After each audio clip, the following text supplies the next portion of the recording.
नमस्कार, मैं हूं अंकुर। आप देख रहे हैं सत्य हिंदी का न्यूज बुलेटिन। एक नजर डाल लेते हैं अब तक की खबरों पर। दुलारचंद यादव की मौत गोली से नहीं बल्कि फेफड़ा फटने और सीने की पसलियां टूटने से हुई है। पोस्टमार्टम रिपोर्ट में यह साफ हुआ है कि गोली पैर में लगी जरूर थी, लेकिन वो आर पार निकल गई थी और वो जानलेवा नहीं थी। डॉक्टरों की टीम के मुताबिक शरीर पर कई जगह चोट और जख्म के निशान भी पाए गए। दुलारचंद यादव की 30 अक्टूबर को हत्या उस वक्त की गई थी जब वो प्रशांत किशोर की जनस्वराज पार्टी के उम्मीदवार के लिए मोकामा में प्रचार कर रहे थे। मेडिकल टीम में शामिल डॉक्टर अजय कुमार ने बताया कि मौत का कारण आंतरिक चोटें और फेफड़े का फटना है, गोली लगना नहीं। जो जानकारी दुलारचंद का पोस्टमार्टम करने वाला डॉक्टर्स ने दी, कुछ वैसा ही बयान पुलिस ने भी दिया था।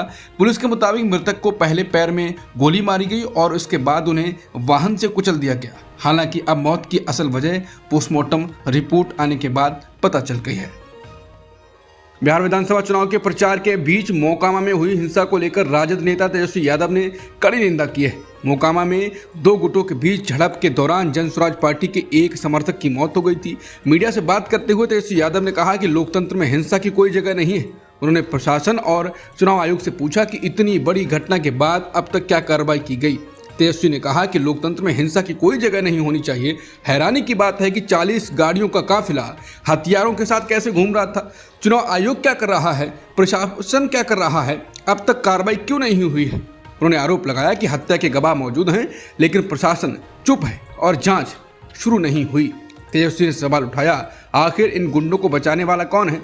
तेजस्वी यादव ने कहा कि अगर इस तरह की घटनाएं जारी रहीं तो ये बिहार के चुनाव की पारदर्शिता और लोकतंत्र पर सवाल खड़ा करती है। बिहार विधानसभा चुनाव के लिए एनडीए की ओर से जारी हुए घोषणा पत्र पर राज्य के पूर्व मुख्यमंत्री लालू प्रसाद यादव ने तंज भरे अंदाज में टिप्पणी की। उन्होंने एनडीए के घोषणा पत्र को सॉरी पत्र बताया। लालू यादव ने कहा, जिन लोगों को अपना घोषणा पत्र पढ़ने तक के लिए समय नहीं है, वो लोग उस घोषणा पत्र को लागू कर ही नहीं सकते। उनका इतिहास और वर्तमान ये सिद्ध भी कर चुका है। इसलिए जनता अब संकल्प ले चुकी है कि महागठबंधन के प्रण को चुनेंगे, जनता की तेजस्वी सरकार लाएगी। उन्होंने कहा कि एनडीए का सॉरी पत्र नकार चुका है बिहार। बता दें, एनडीए ने शुक्रवार को पटना में अपना चुनावी संकल्प पत्र जारी किया, जिसमें रोजगार और विकास से जुड़े कई बड़े वादे किए गए हैं। हालांकि विपक्षी दलों ने आरोप लगाया कि एनडीए के नेताओं ने मात्र 26 सेकंड में अपना घोषणा पत्र पेश कर दिया। नीतीश कुमार ने कुछ नहीं बोला, न भाषण दिया और 2 मिनट के भीतर मंच से चले गए। अकेले डिप्टी सीएम सम्राट चौधरी ने ही घोषणा पत्र के वादे पढ़े, जिसके बाद बिहार की राजनीति गर्मा गई है।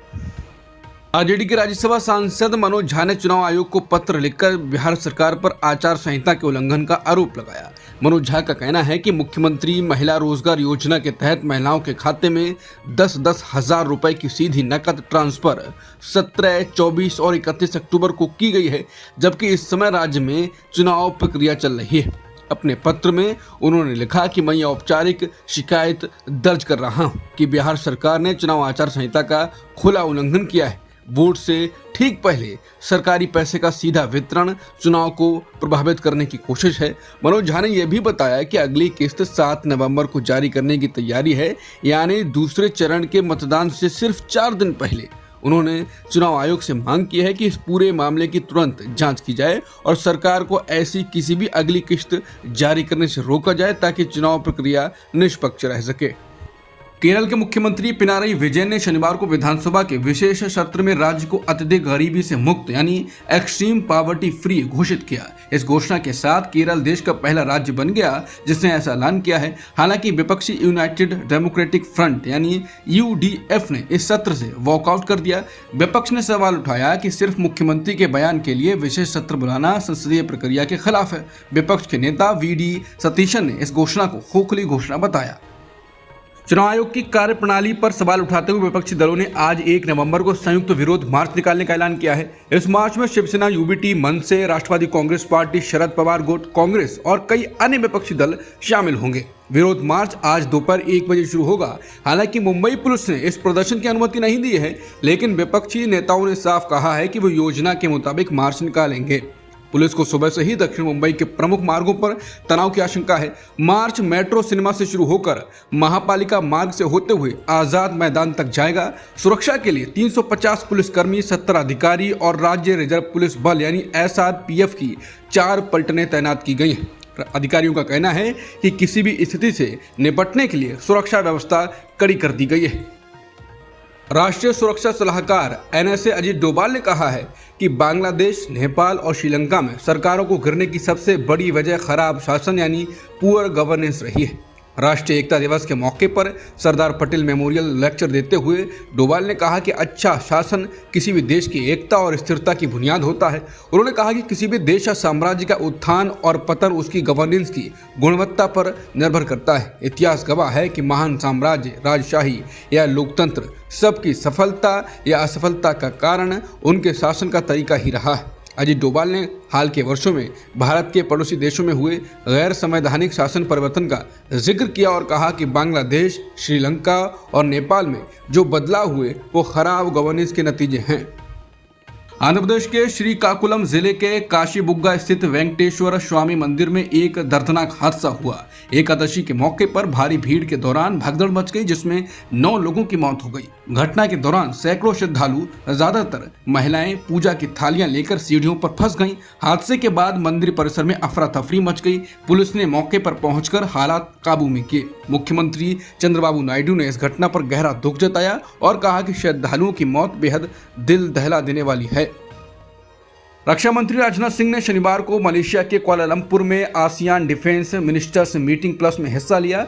इस दौरान रक्षा मंत्री ने कहा कि भारत आसियान और प्लस देशों के साथ अपने रक्षा सहयोग को क्षेत्रीय शांति, स्थिरता और विकास में योगदान के रूप में देखता है। उन्होंने कहा कि भारत इस फ्रेमवर्क में अपने रोल को एक साझेदारी और सहयोग की भावना से देखता है। हमारा दृष्टिकोण ट्रांजैक्शनल नहीं बल्कि लॉन्ग टर्म और प्रिंसिपल ड्रिवन है।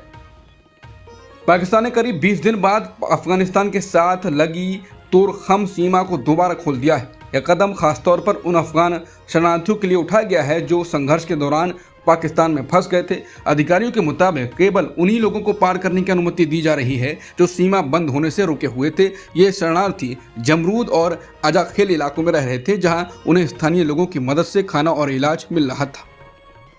भारत के वनडे उपकप्तान श्रेयस अय्यर को सिडनी के एक अस्पताल से छुट्टी दे दी गई है। अय्यर को तीसरे वनडे मैच में ऑस्ट्रेलिया के खिलाफ शानदार कैच लेते समय पसलियों में चोट लगी थी।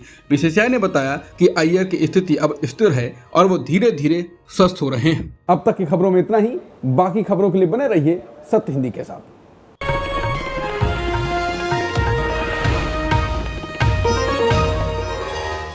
Copyright disclaimer under Section 107 of the Copyright Act 1976. Allowance is made for fair use for purposes such as criticism, comment, news reporting, scholarship, and research. Fair use is a use permitted by copyright statute that might otherwise be infringing.